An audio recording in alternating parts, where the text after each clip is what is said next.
Y'all don't understand, man. Tyson said that he's got the power to knock you out. Come on, man. When have we seen who the last person you seen him knock out? It's been a while. All right, Beat then. him in every department again for me. On the inside, he was a better boxer. On the outside at range, okay. Fighting to this day. To this day. To this day. Muhammad Ali, George Foreman. Buster Douglas, Mike Tyson. Chris Algieri versus Ruslan Provodnikov. Billy Joe Saunders versus David Lemieux. Danny Garcia versus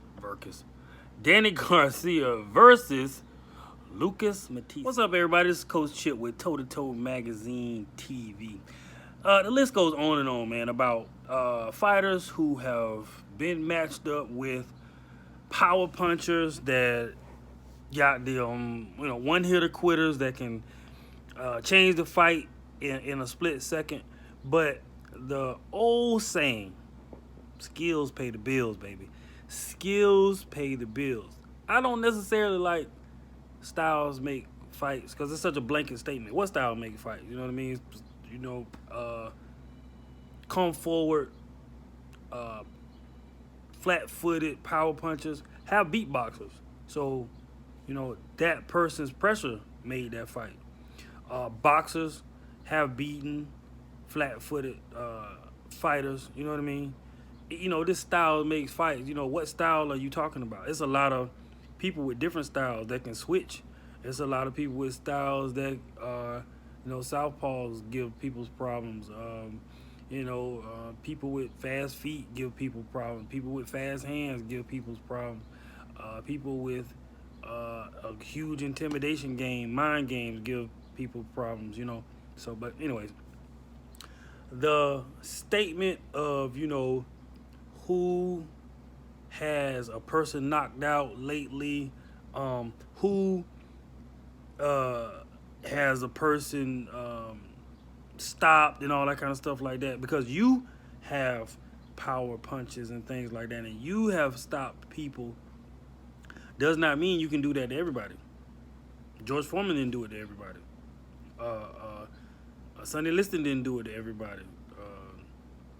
It's a whole bunch of power punches that didn't stop everybody. So if you are leaning on that and you're thinking that just because you have you've been blessed with power and that you're gonna win the fight, you're in for a rude awakening, just like Deontay Wilder. And I talk a lot about Deontay Wilder because I'm a coach and I run into that type of narrative a lot, whereas though people think because a person can hit hard or because they come forward, they are going to win a fight, and that's so far from the truth. Is crazy. And when people talk about that, they don't know nothing about boxing. Coming forward, applying pressure, this person hits hard. It's levels. When you get on level, when a person that's a true boxer, that has a true coach and a true corner, you're going to be able to deal with that. You're going to be taught to neutralize people's power. You're going to be able to take away that person's best punch if you have a true coach and a true corner. And Deontay Wilder had that in Mark Breland. And he got rid of Mark Breland. I feel some kind of way about that. Because you have a guy, like I said, Mark Breland was on arguably one of the best amateur teams ever assembled on the planet, and he won gold. He wasn't that much of a sensational pro as he was an amateur, but for him to fight national competition, international competition, and come on top, surrounded around Holyfield, Purnell, and all those other host of guys that were elite athletes, elite boxers, people with a high IQ. When you're trying to tell somebody who does not have a high IQ, Deontay Wilder does not have a high IQ. He is not a boxer. He's a dangerous puncher, but he's not a boxer. So when you're trying to tell someone that, I understand that frustration as a coach. Mark Breland did the same exact thing the second fight, which would need to be done in the third fight. Stop the fight because you're getting beat to death. We don't even know if Deontay Wilder is going to be the same. I hear, first of all, he got a suspension because he got beat to death, just like he did the second time, the second fight, on which his coach saw that you are not equipped. You do not have the IQ to be facing an elite fighter. I don't care how hard you hit.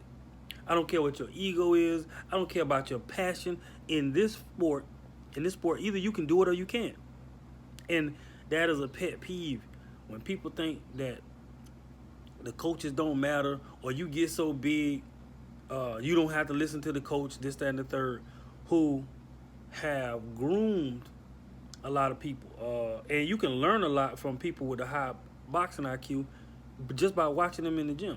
So when that person is telling you, listen, we're going to stop the fight because your health is in jeopardy because you cannot box. Obviously, you are not doing anything that you need to be doing in the lab because you don't have a jab, you don't have range and distance, you can't transition from offense to defense, and someone needs to tell these egotistical fighters that same sentiment. You can't box.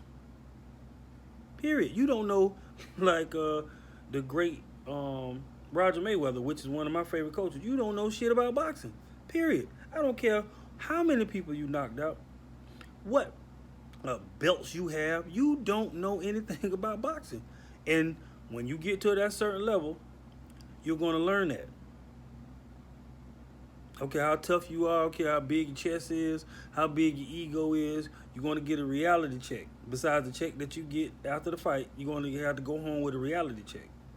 And Deontay Wilder reminds me of one of those guys. I've been watching a lot of platforms and reading news and stuff like that. He's talking about, I don't know how true it is, but it's a rumor that he's waiting for the next Anthony Joshua fight, this, that, and the third. You don't even know if that's true. You don't even know if you're well enough to continue. Listen, like I said in my other video, Deontay Wilder got beat up twice. Matter of fact, 3 times.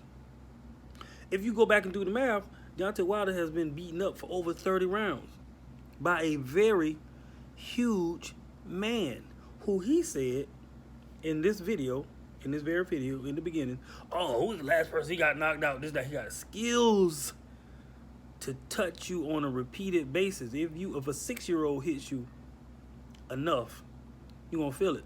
If you drop water on a rock long enough, that water is gonna change the transformation, the shape of that rock, or either crack it. You in there throwing punches with a grown man.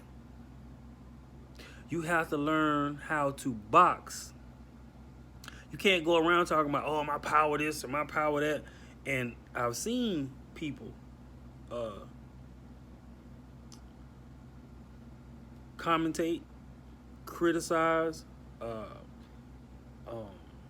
scrutinize, reach out to Deontay Wilder about his boxing skills. And he scoffed at that. Oh, they say I'm a windmill. I punch like a windmill, but I bet you won't stand in front of it, this, that, and the third. Now the chickens come to roost.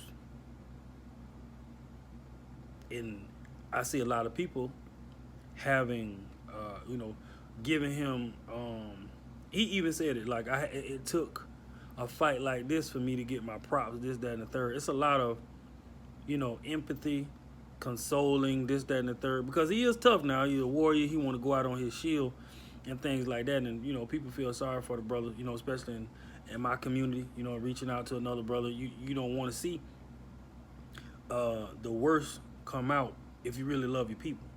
But these lessons are tough. This is a school of hard knocks. And I could tell Deontay Wilder has been told about boxing over and over. If you look at an old video of Lennox Lewis showing Deontay Wilder about his jab. Okay, work mine.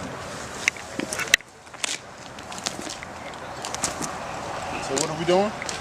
Throwing the jab. Oh, no, I'm throwing the jab. I'm showing you. Oh, okay.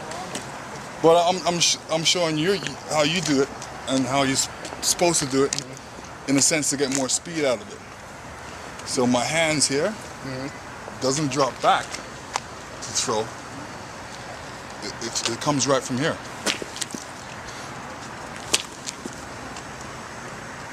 So you're not stepping into it off your back? Well, No, I mean, are you just a stand up? Yeah. No, it's a step. You have to step. The motion is forward. So it's like this. Oh, wait.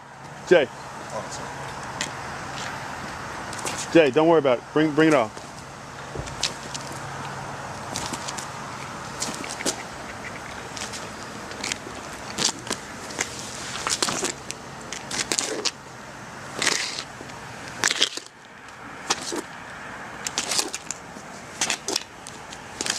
Better. Yeah, that's a lot better. Okay, stop. Throw it from there. So that tells you I've actually moved you closer to the target. Right. So you're closer to the target now. So, you know, you don't have to bring it. It doesn't have to start from here. So it has a shorter distance to go. So kind of like cheating. Right. Yeah.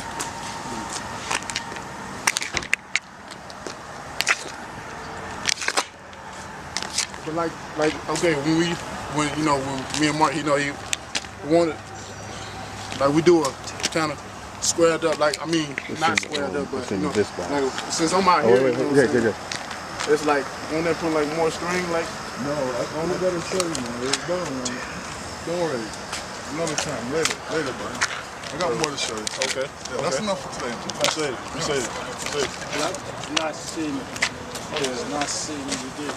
Yeah, man. You want to put that? Take that in. Sure. Yeah, man. Yes, sir. But yeah. But, you've been there before, you know. And you know what it takes to be a champion. I want to get. I'm somebody that's trying to get. Yeah, man. So, don't worry, you will. That was your order, man? Oh yeah, you good. You good. All right, man. You good. Appreciate it, man. Cool. Oh, you too, man. Take care. Y'all have a good night. Yeah. That third, he's not executing that. That's coming from a world champion. Lennox Lewis is a world champ, and he has shown a numerous amount of skills in amateurs and pro. So that's not exercised in any of Deontay Wilder's fights. Simply by the fact that you can show him, he can be shown. He's so confident that he's going to knock you out with that right hand. He don't even hide it. He just telegraphs it. A hard 1-2 step with him, boom. You know, if he hits you with it, he knows it's a good chance that you're done, which is true. But you're not going to be able to line up everybody. And just because other people can't knock you out or don't have the same power don't mean they can't beat your ass. And that's just what happened. Let this be a lesson learned for the fighters that's coming up. Learn how to box. Listen to your corner. Have somebody criticize every little thing that you do, because this is a dangerous sport. We don't know the outcome of Deontay Wilder. If they're talking about concussion protocol in football and somebody is constantly tapping you upside your head in boxing, because you're getting hit upside the head in sparring, you're getting hit upside the head in fights, you're getting hit upside the head with your coach doing pad work, your head's constantly getting touched. Learn how to box. Stick to the fundamentals and build on that. Have the smart people around you that's able to build a fighter from the ground up. Take that advice. Take that consoling. Because if you have these people in your corner, then that should be a corner that has your best interest at heart. Listen to your corner and learn how to box. Period. Power isn't everything. A boxing IQ is. 9 times out of 10, the smartest man in the ring wins. You know, anything can happen in boxing. You can get caught, this, that, and the third. But the smartest man in the ring wins. Be smart. Learn how to box. Listen to your corner. Because now his power took him a long way. But when you're on that big stage and nobody's thinking about the previous people that you knocked out, you get measured by this fight, Deontay Wilder will forever be measured by this trilogy. If he come back and fight Anthony Joshua and knocks him out, they're still gonna be talking about this trilogy. If he fights Usyk, knocks him out, they're still gonna be talking about this trilogy. This trilogy is gonna mark. He cannot beat a boxer, a person who's not known for knocking people out left and right. Couldn't do it. So, I'm out. Little short rant. This video, learning how to box, respect your coach, and perfect your craft. Show up every day and give it your all in your brain, with your boxing IQ, because your physical gifts should be icing on the cake. Your IQ should be your foundation. Your physical gifts should be icing on the cake with the cherry on top. Your coaching and your IQ, developing your IQ is the base of your game. Not, because you can't overwhelm people with your physical ability all the time. It ain't gonna work. It didn't work for the hardest hitters on the planet. Deontay Wilder's one of them. Oh, he's the hardest puncher in boxing history, this, that, and the third. And the same thing happened to the rest of the power punchers. They got beat up by boxers. Every last one of them. Every last one of them. All right, so that's my take. I'm through with my Deontay Wilder rant. This is Coach Chip. Make sure you hit the like button so we can populate the channel. Make sure you hit the subscribe button. Leave your comments. Hate, comment, and subscribe. Let me know what's going on. This Blue Chip, the boxing coach. Follow me on Instagram, Coach Chip the One. Holla at your boy.